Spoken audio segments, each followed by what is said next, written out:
وتعالى وبركاته. الحمد لله رب العالمين، والصلاة والسلام على سيدنا محمد وعلى آله وأصحابه أجمعين، أما بعد. فقد قال الله سبحانه وتعالى في كلامه القديم والفرقان المجيد: أعوذ بالله من الشيطان الرجيم، بسم الله الرحمن الرحيم. لقد كان لكم في رسول الله أسوة حسنة لمن كان يرجو الله واليوم الآخر وذكر الله كثيرا. صدق الله العظيم. سبحانك لا علم لنا إلا ما علمتنا إنك أنت الحليم الحكيم. رب اشرح لي صدري ويسر لي أمري واحلل عقدة من لساني يفقهوا قولي. اللهم صل على محمد طب القلوب ودوائها وعافية الأبدان وشفائها ونور الأبصار وضيائها وعلى آله وصحبه وسلم.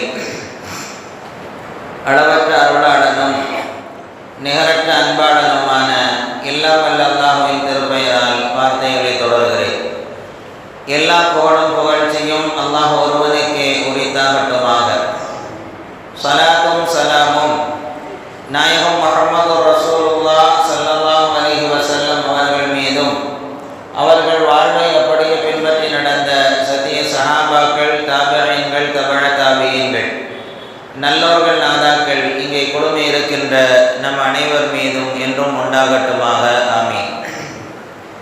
சங்கைக்குரிய அல்லாஹ் நல்லடியார்களே, அல்லாஹுவினுடைய பேரருளால் நபிகள் நாயகம் ரசூலுல்லாஹி ஸல்லல்லாஹு அலைஹி வஸல்லம் அவர்களினுடைய வரலாற்று தொடர்ச்சியில் கடந்த வாரங்களில் அவர்களினுடைய பரம்பரை குறித்த செய்திகளையும், அவர்களின் குழந்தை பருவம், அந்த பருவத்தில் ஏற்பட்ட பல்வேறு அற்புதங்களை குறித்துண்டான தகவல்களையும் நாம் அறிந்து கொண்டதை போல, நபிகள் நாயகம் ரசூலுல்லாஹி ஸல்லல்லாஹு அலைஹி வஸல்லம் அவர்களினுடைய இளமை காலம், அவர்களினுடைய திருமணம், அவர்களுக்கு கிடைத்த அல்லாஹ்வினால் கொடுக்கப்பட்ட குழந்தை செல்வங்கள், அதற்கு அடுத்துண்டான காலகட்டங்களை குறித்து பகிர்ந்து கொள்ளக்கூடிய நல்ல தௌஃபீகை அல்லாஹ் ஜல்ல ஷானஹு வ தஆலா தந்தருள் புரிவானாக. சங்கைக்குரிய அல்லாஹ் நல்லடியார்களே, நபிகள் நாயகம் ரசூலுல்லாஹி ஸல்லல்லாஹு அலைஹி வஸல்லம் அவர்கள் சிறுவயதில் தந்தையை இழந்து பாட்டனாரினுடைய பொறுப்பிற்கு சென்று கடைசியில் சிறிய தந்தையினுடைய பொறுப்பிற்கு வருகிறார்கள். பெருமானார் ரசூலுல்லாஹி ஸல்லல்லாஹு அலைஹி வஸல்லம் தன்னை சார்ந்திருக்கக்கூடிய மக்களுக்கு எந்த விதமான சிரமத்தையும் கொடுத்ததில்லை. சிறிய தந்தையினுடைய பொறுப்பிற்கு வந்த அண்ணன் பெருமானார் ஸல்லல்லாஹு அலைஹி வஸல்லம் அவர்களுக்கு ஏதாவது ஒரு வகையில் உதவ வேண்டும் என்கின்ற அடிப்படையில் அவர்கள் தன்னுடைய ஆரம்ப காலகட்டத்தில் ஆடு மேய்க்கும் தொழிலை செய்து வந்தார்கள். அதற்கடுத்து வியாபாரம் செய்கிறார்கள். நபிகள் நாயகம் ரசூலுல்லாஹி ஸல்லல்லாஹு அலைஹி வஸல்லம் அவர்கள் மட்டும் ஆடு மேய்க்கவில்லை. நபி ஸல்லல்லாஹு அலைஹி வஸல்லம் அவர்களுக்கு முன்னால் வந்திருக்கின்ற நிறைய நபிமார்கள் ஆடுகளை வைத்திருக்கிறார்கள். ரசூலுல்லாஹி ஸல்லல்லாஹு அலைஹி வஸல்லம் சொல்லுவார்கள், மா பஅஸல்லாஹு நபியன் இல்லா ரஅல் கனம். அல்லாஹ் ஜல்ல ஷானஹு வ தஆலா ஆடு மேய்க்காமல் எந்த நபிமாரையும் அனுப்பி வைக்கவில்லை என்று சொல்லித் தருகிறார். நபிகள் நாயகம் ஸல்லல்லாஹு அலைஹி வஸல்லம் அவர்கள் சொல்லித் தருகிறார்கள். அப்படியானால் ரசூலுல்லாஹி ஸல்லல்லாஹு அலைஹி வஸல்லம் அவர்களை மட்டும் அல்லாஹ் ஆடு மேய்க்க வைக்கவில்லை. அதற்கு முன்னால் அனுப்பப்பட்ட நபிமார்களில் சிலரை அல்லாஹ் ஜல்ல ஷானஹு வ தஆலா ஆடு மேய்க்க வைத்திருந்தார். பெருமக்கள் விளக்கம் சொல்லித் தருவார்கள், ஆடு மேய்ப்பதன் மூலமாக தங்களுடைய ஜீவா வாழ்க்கைக்கு உண்டான தேவையை, பொருளீட்டலை மட்டும் அவர்கள் செய்து கொண்டார்கள் என்பது மாத்திரமல்ல, தன்னுடைய சிறிய தந்தைக்கு அவர்கள் உதவிகரமாக இருந்தார்கள் என்பது மட்டுமல்ல, ஒரு நபியை, ஒரு ரசூலை தேர்ந்தெடுப்பதற்கு முடிவு செய்யக்கூடிய ரப்பல் ஆலமீன் அவர்களை எப்படி பக்குவப்படுத்த வேண்டும் என்பதையும் அல்லாஹ் முடிவு செய்கிறார். ஒரு சமூகத்தின் தலைவராக, ஒரு நபியாக, ரசூலாக நபிகள் நாயகம் ஸல்லல்லாஹு அலைஹி வஸல்லம் அவர்களை தேர்ந்தெடுக்கிற போது அவர்களுக்கு எப்படியெல்லாம் அவர்களை வார்த்தெடுக்க வேண்டும் என்று முடிவு செய்த ரப்புல் ஆலமீன் ஆடுகளை மேய்க்க வைக்கிறார்.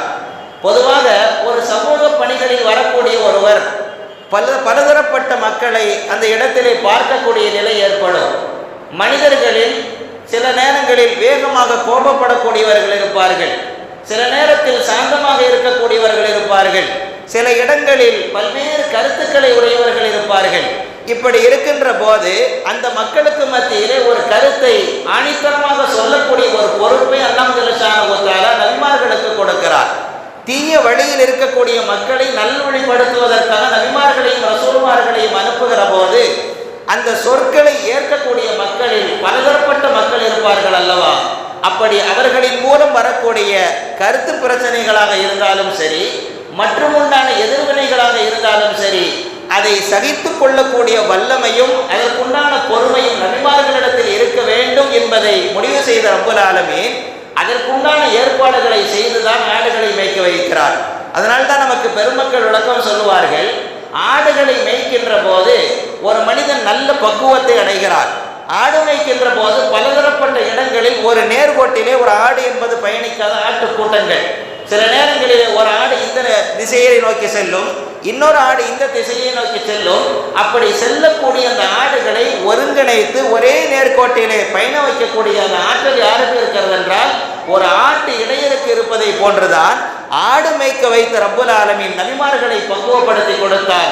சமூகத்தினுடைய மக்கள் ஒரே ஒரு பாதையில் வர வேண்டும், அவர்கள் உங்களுடைய சொல்லை கேட்டு நேர்பாதையில் வர வேண்டும் என்பதற்காக பல திக்குகளில் திசையக்கூடிய செல்லக்கூடிய அந்த மக்களை ஒருங்கிணைக்கக்கூடிய ஒரு பக்குவத்தை அல்லாஹ் ஜல்லஷானஹு வ தஆலா நபிமார்களை ஆடு மேய்க்க வைத்து ஒரு பக்குவத்தை கொடுக்கிறார்.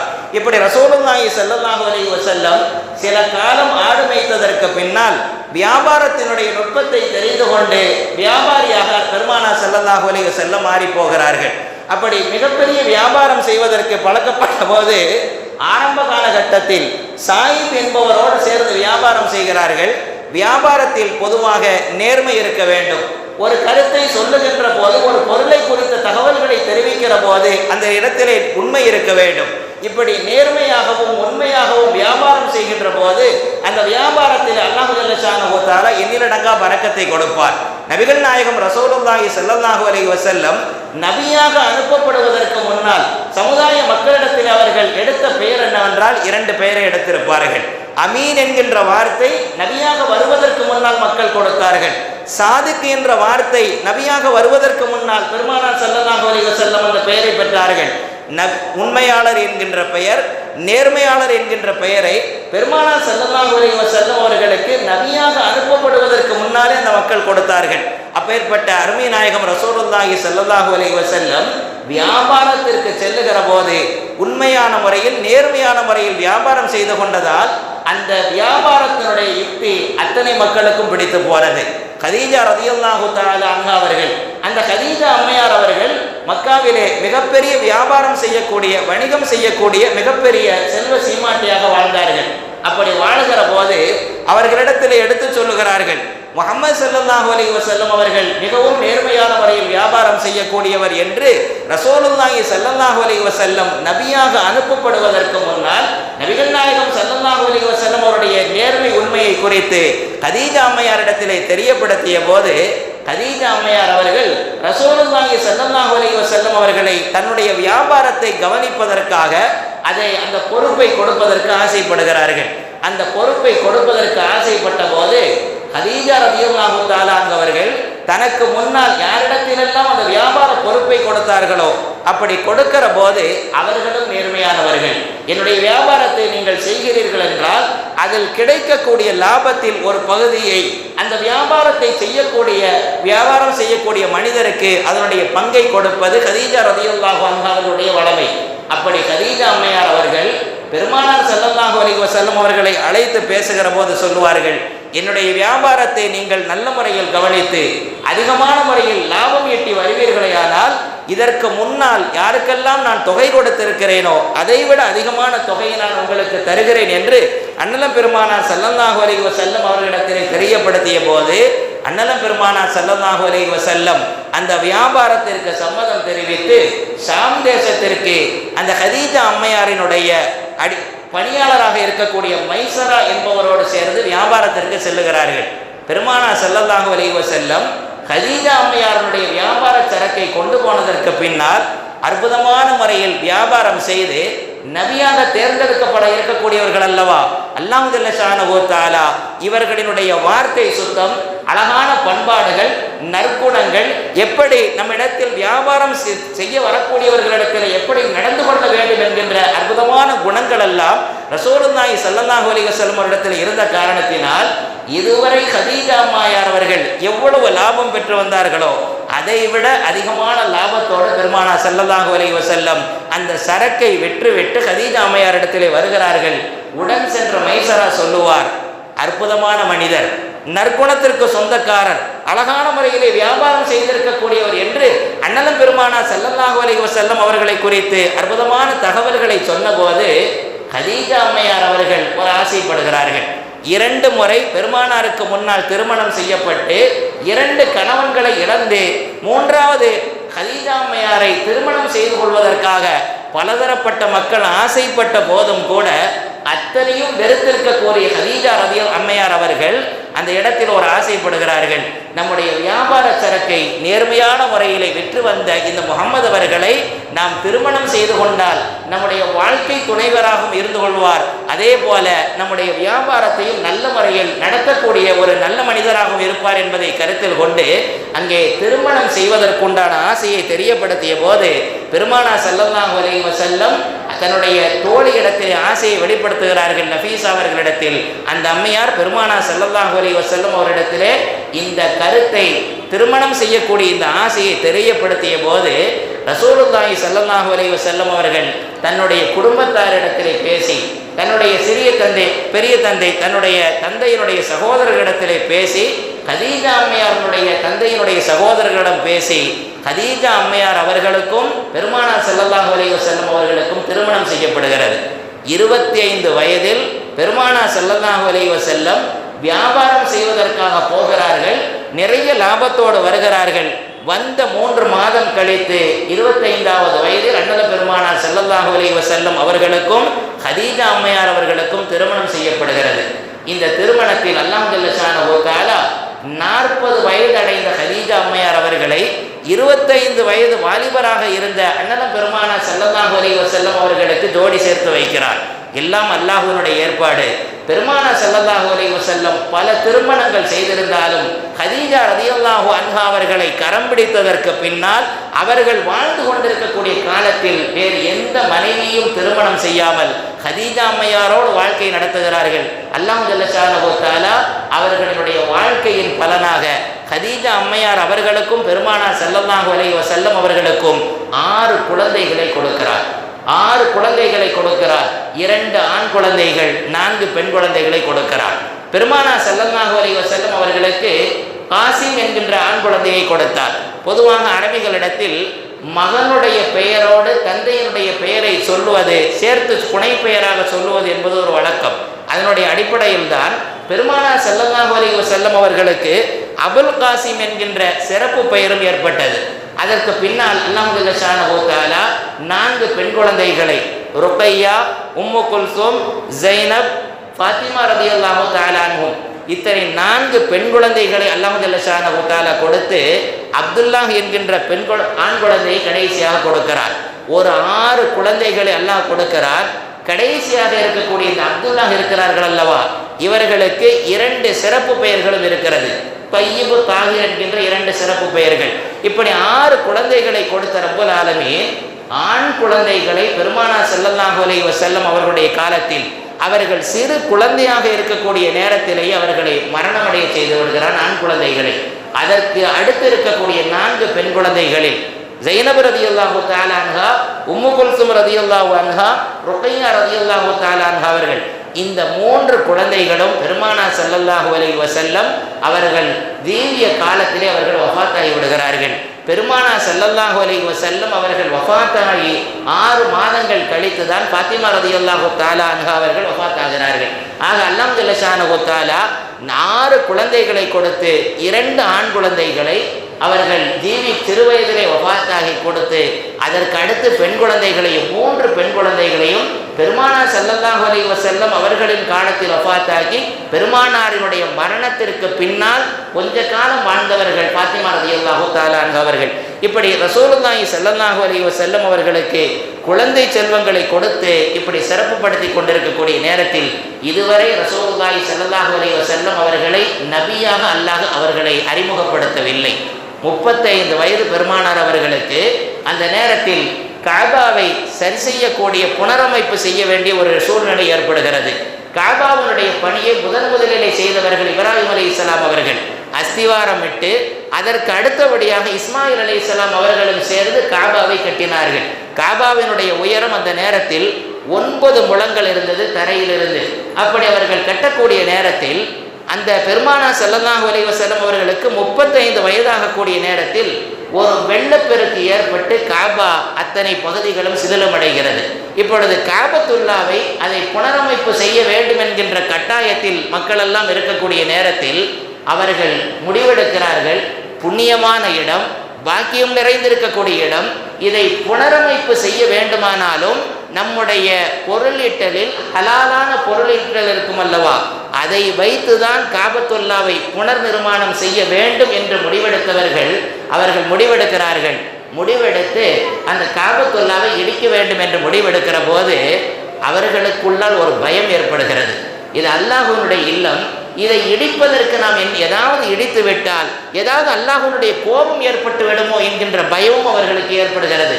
இருந்தாலும் நல்ல காரணத்திற்குத்தானே இந்த காபத்துல்லாவை இடிக்கிறோம் என்கின்ற அவர்களுடைய எண்ணம் மிகைக்க கடைசியில் வலீது பின் முகைரா என்பவர் அந்த காபத்துல்லாவை, ரப்பே இந்த காபத்துல்லா சிதிலமடைந்திருக்கிறது, வேறு நோக்கத்திற்காக நாங்கள் இதை இடிக்கவில்லை, இதை புனர் நிர்மாணம் செய்ய வேண்டும் என்பதற்காக இடிக்கிறோம் என்று காபத்துல்லாவினுடைய 2 பகுதிகளை ருக்குனுல் யமானியையும் ருக்குனுல் ஷாமி என்கின்ற 2 மூலைகளையும் இடித்த போது அவர் எந்த விதமான அசம்பாவிதங்களும் ஆபத்துகளும் இல்லாததை கண்ட மற்ற மக்கள் இப்பொழுது இடிக்கலாம் என்கின்ற முடிவுக்கு வந்து காபத்துல்லாவை இடிக்கிறார்கள்.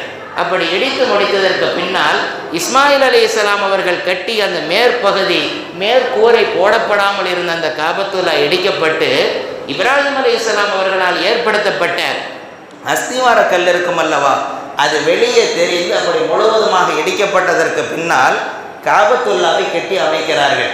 இப்பொழுது நாம் காபத்துல்லாவை சதுர வடிவிலே பார்க்கிறோம் அல்லவா, அந்த காபத்துல்லாவுக்கு பக்கத்தில் கொஞ்சம் சுவர் மாதிரி ஹதீம் என்ற இடம் இருக்கிறது. அவர்களினுடைய பொருளாதாரம் ஹலாலான பொருளாதாரம் குறைவாக இருந்தது.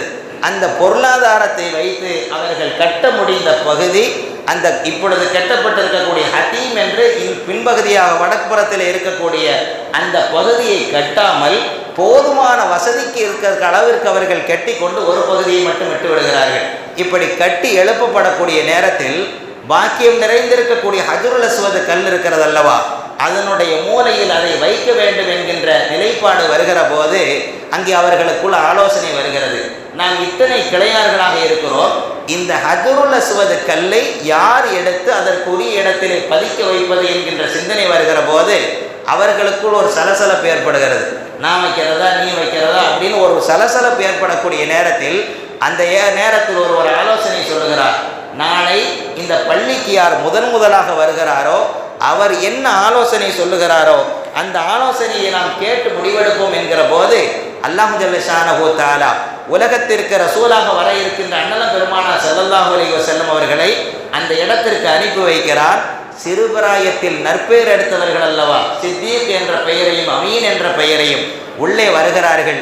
சித்திக்கு வருகிறார், நேர்மையாளர் வருகிறார். இவர் என்ன கருத்தை சொல்லுகிறாரோ அதை ஆமோதித்துக் கொள்ள வேண்டும் என்கின்ற மனநிலை அவர்களுக்கு ஏற்பட அல்லாஹ் ஜல்ல ஷானஹு தஆலா நபிகள் நாயகம் ஸல்லல்லாஹு அலைஹி வஸல்லம் அவர்களின் மூலமாக ஒரு அழகான ஆலோசனையை கொடுக்க செய்கிறார். என்ன ஆலோசனை? இந்த சமுதாயம் ஆரம்ப காலத்திலேயே பிரிஞ்சு விடக்கூடாது என்பதை அல்லாஹ் ஜல்ல ஷானஹு தஆலா முடிவெடுத்து அங்கே மக்களுக்கு சொல்லுகிறார்கள்.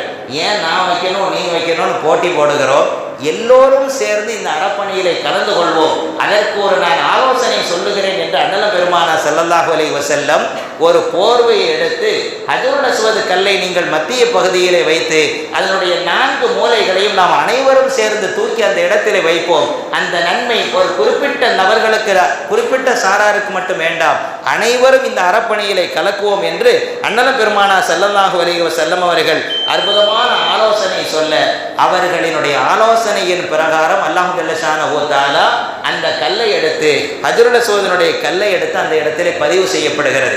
இப்படி பெருமானார் ஸல்லல்லாஹு அலைஹி வஸல்லம் நபியாக வருவதற்கு முன்னரே அவர்கள் மிகவும் பக்குவப்பட்டவர்களாக வாழ்ந்திருந்தார்கள்.